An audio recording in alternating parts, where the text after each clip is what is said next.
Olá, meu nome é Alessandra Maria Couto Figueira, sou estudante de Biologia Comparada e hoje apresentarei sobre a gametogênese feminina, ovário, hormônios e doenças relacionadas.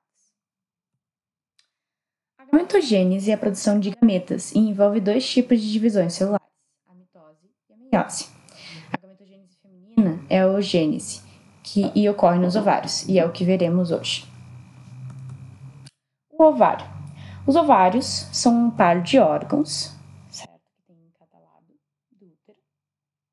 E eles estão ligados ao aparelho reprodutor pelo ligamento ovariano e pelo ligamento largo do útero.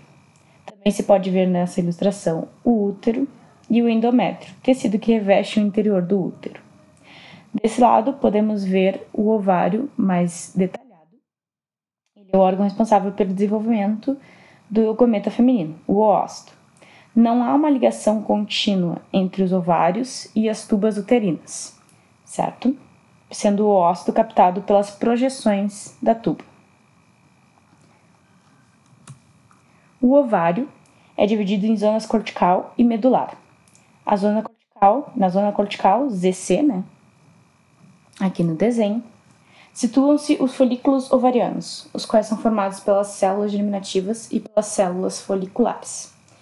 Há também os corpos lúteos, CL, uma glândula endócrina cordonal que é resultante da ruptura do folículo maduro na ovulação, e que falaremos em mais detalhes adiante. A zona medular, ZM, é de tecido conjuntivo frouxo, ricamente vascularizado. Desenvolvimento do oócito. As oogônias, diploides, surgem na vida intrauterina, proliferando por mitose e, no segundo semestre, duplicam o material genético na interface, transformando-se em oócitos primários, com material genético duplicado, como mostra aqui o 2N4C. Esses oócitos entram na primeira divisão meiótica, mas interrompem logo no início, na fase diplóteno da prófise, por causa de uma alta concentração de AMP cíclico, ou também conhecido como monofosfato de adenosina cíclico, resultante da produção pelo próprio oócito, e das células vizinhas, as células foliculares. Essa passagem das células foliculares para o oócito é possibilitada pelas junções comunicantes. A alta concentração de AMP cíclico no oócito inativa o fator promotor da maturação, MPF, o qual é responsável pela continuação da meiose. Neste período de interrupção da prófase, há um acúmulo de RNA mensageiro e RNA ribossômico, que serão usados para a síntese de glicoproteínas que compõem a zona pelúcida, no inventório do gameta feminino, assim como para a síntese de proteínas necessárias para o início do desenvolvimento embrionário. Depois da puberdade, em cada ciclo menstrual, um oócito primário retoma a meiose. Sob a influência do hormônio luteinizante, ou LH, as junções GAP entre as células foliculares e o oócito fecham-se, reduzindo a quantidade de AMP cíclico transferidos para o oócito. E a concentração menor dessa substância ativa o MPF, fazendo a prófase prosseguir. Com a conclusão da primeira meiose, são formados o oócito secundário e o primeiro corpúsculo polar. Esses aqui. A citocinese assimétrica faz com que o oócito secundário fique mais sustentável para o início do desenvolvimento do embrião, com a maior parte do citoplasma, organelas e nutrientes, enquanto o corpúsculo polar é uma célula pequena e que logo degenera. O oócito secundário entrará na segunda meiose, mas será interrompido na metáfase. Apenas com a entrada do espermatozoide será dada continuação à divisão meiótica. O oócito secundário, então, termina a meiose, gerando por uma nova citocinese assimétrica o óvulo e o segundo corpúsculo polar. Se a fertilização não ocorrer, o oócito secundário sofre autólise e é reabsorvido pelo trato reprodutor feminino. Folículos ovarianos. A maturação do gameta está diretamente relacionada ao desenvolvimento do seu revestimento celular. Os folículos ovarianos são compostos e são um conjunto do oócito com as células foliculares. e eles são classificados de acordo com seu desenvolvimento em folículos primordiais, que são constituídos pelo ósito primário e por uma camada de células foliculares pavimentosas, e que se situam-se logo abaixo da túnica albugínea que reveste o ovário. Também existe, né? Aqui a gente pode ver o ósito primário e as células foliculares pavimentosas, né?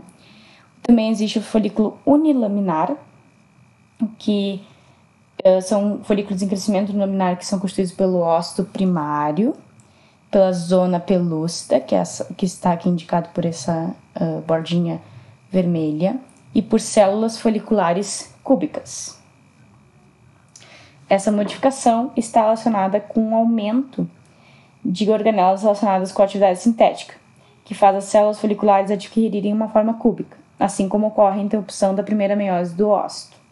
O ósito também desenvolve suas organelas, aumenta seu volume e, favorecido pelo material genético duplicado, produz a zona pelúcida.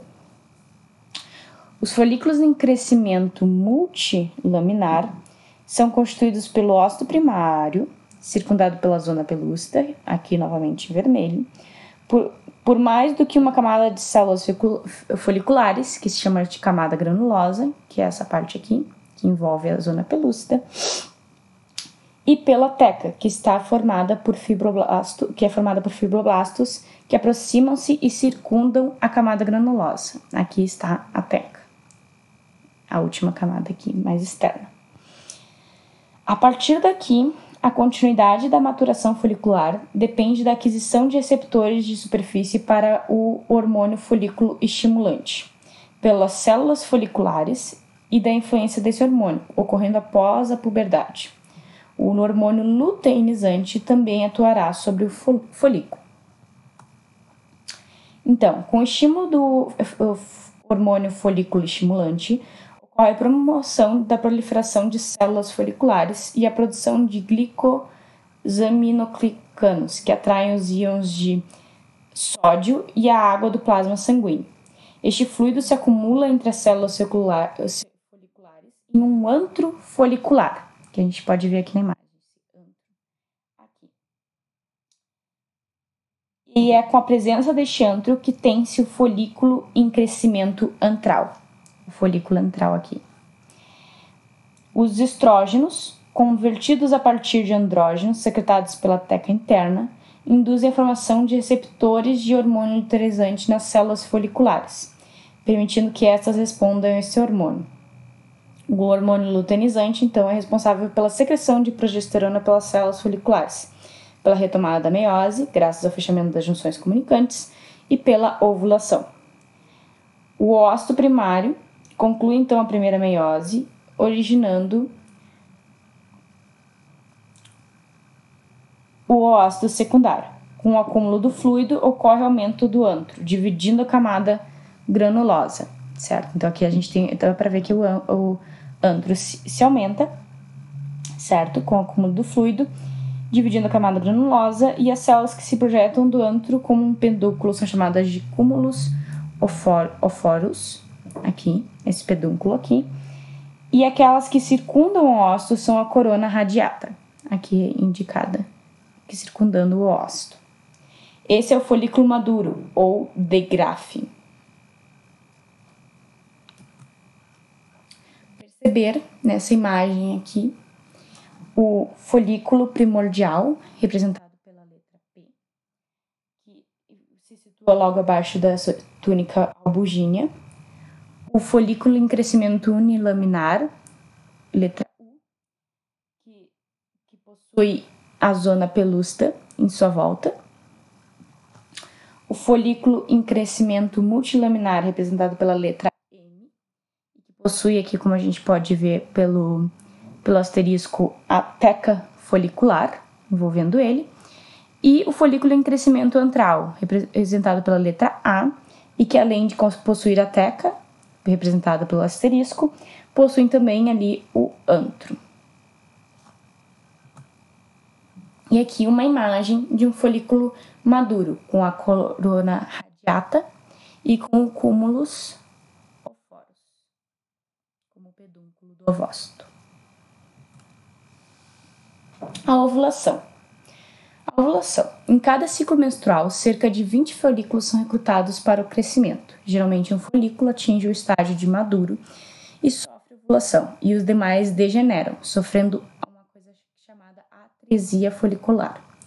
Após o pico de hormônio luteinizante, há um aumento do fluxo sanguíneo para o ovário e para a tecla do folículo maduro, que acaba desencadeando a degradação dos componentes da matriz extracelular, enfraquecendo a superfície do ovário e acarretando na sua ruptura e expulsão do ócito, cercado pela zona pelúcida e pela corona radiata.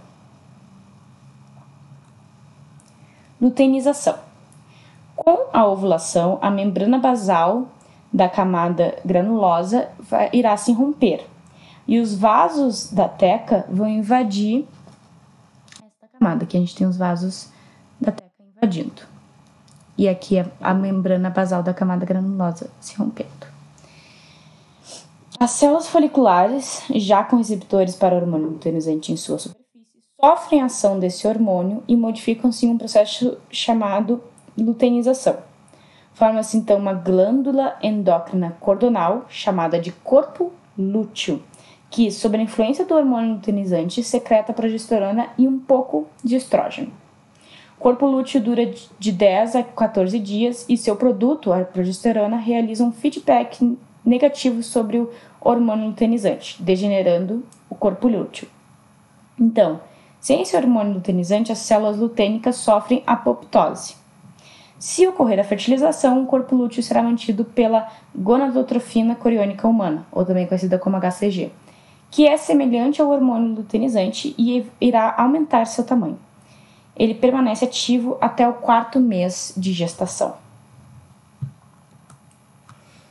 Controle hormonal. A oogênese, esse processo que a gente falou até agora, é controlada pelas gonadotrofinas produzidas pela hipófise. O hormônio folículo estimulante, o FSH, e o hormônio luteinizante, LH. A liberação desses hormônios ocorre graças ao hormônio liberador de gonadotrofinas, GnRH, aqui representado, do hipotálamo. A ação dos hormônios hipofisários sobre os ovários estimula a secreção de estrógeno e progesterona, e que agem então sobre o resto do aparelho reprodutor, preparando-o para o transporte dos gametas e para a gestação.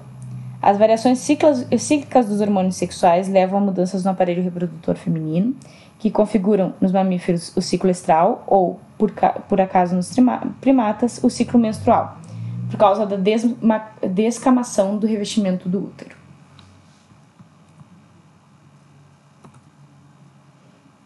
Doenças ovarianas. Cistos são formações em forma de folículo preenchidas de fluido ou sangue. Geralmente não aparecem sintomas, mas pode ocorrer problemas como dores abdominais, dor durante o ato sexual, aumento da frequência miccional e sangramento vaginal fora da menstruação. Há tipos de cistos. O cisto folicular simples ocorre quando a ovulação não acontece ou um folículo maduro regride. O cisto lúteo, por sua vez, ocorre quando o corpo lúteo se preenche de fluido ou sangue e permanece no ovário. O cisto hemorrágico ocorre quando a parede do cisto sangra para dentro dele mesmo, havendo poucas complicações. O cisto dermoide é mais comum em jovens, é um tumor benigno que pode conter vestígios de vários tecidos, sendo recomendada a extração cirúrgica. Há também a síndrome do ovário policístico, que é um desequilíbrio hormonal, um distúrbio endócrino que provoca alteração dos níveis hormonais, levando à formação de cistos nos ovários que fazem com que eles aumentem de tamanho. A menstruação irregular, a alta produção do hormônio masculino, testosterona, e a presença de microcistos nos ovários são características dessa doença. Sua causa ainda não foi totalmente esclarecida. A hipótese é que ela tenha uma origem genética e estudos indicam uma possível ligação entre a doença e a resistência à ação da insulina no organismo, gerando um aumento do hormônio na corrente sanguínea que provocaria o desequilíbrio hormonal. Aqui as referências e muito obrigado.